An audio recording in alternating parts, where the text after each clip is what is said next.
What I do now is I'm so blessed to say that I follow my passion.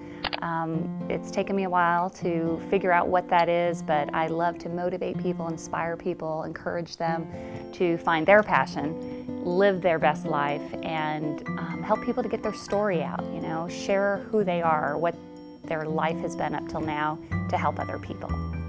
The reason I'm doing what I'm doing now is when I was 18 years old, my parents exposed me to personal development. They sent me to a Zig Ziglar seminar.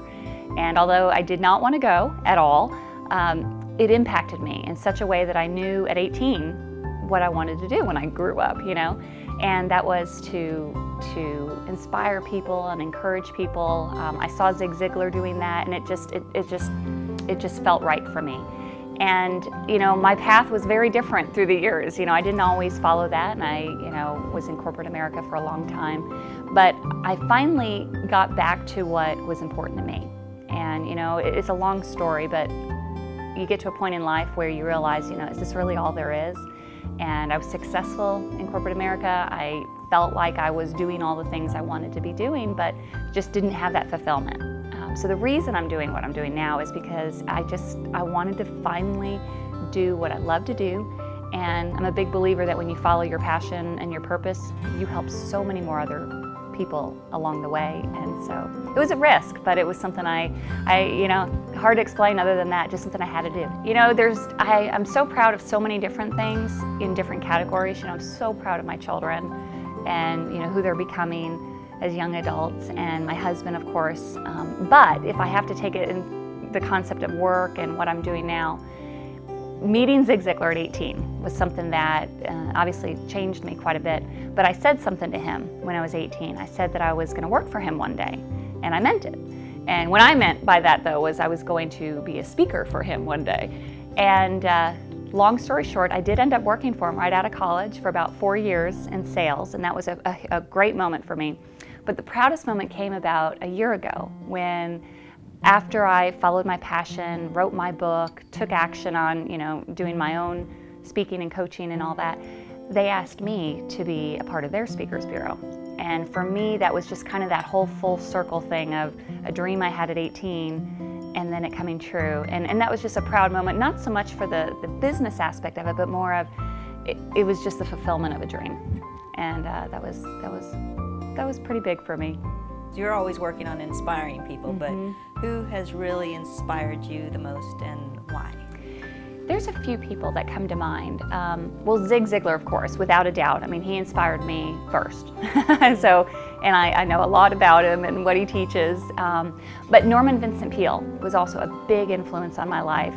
When I was in college, I started reading those books and just, you know, the power of positive thinking and attitude. And I think starting it at such a young age is what helped to make it stick a little.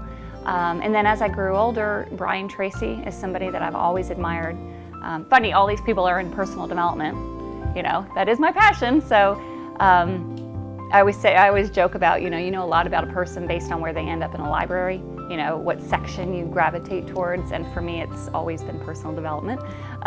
So the people that have inspired me most, honestly, are all within that category, for sure. It is hard to stay motivated all the time, but, you know, and this goes back to passion. I know because I'm living it. When you're following your passion and your purpose in life, it's not hard to stay focused. I mean, it's almost like it's this, it's almost like it's pulling you instead of you pushing yourself.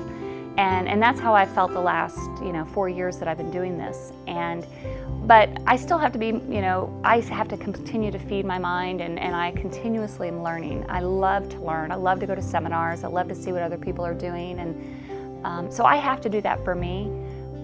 Quiet time, prayer time, I mean, that's really what rejuvenates me. I feel like I'm, purpose is really what I look at as your gift. And so I feel like when I'm doing what I'm doing, it's part of, the gift God gave me, and so that I need to follow through. And so that's another reason why I do what I do, and hopefully to help other people. I mean, I've had so many people along my journey that have helped me and lifted me up and inspired me when I didn't know where to go, didn't know how to start a business, or didn't know how to write a book, or all those things. So if I can be that person to someone else, I mean, it's I mean, it gives probably me more joy than them, but but that's how I keep going. And to see, you know, that look in someone's eyes when they realize, oh my gosh, you know, maybe I can do this. It's amazing. What I have to do and how I do stay balanced is I have to schedule everything, even the silly things, even the things like, you know, girls' night or you know, call such and such to reconnect, or date night with my husband, you know, date day with the kids or something, because otherwise, you know, life just takes over. We're all so busy, and I just have to schedule and then keep clear boundaries on my schedule and not let other things creep in. Don't give up. I think that the easiest thing in the world to do is to give up, and you know, especially when things get hard.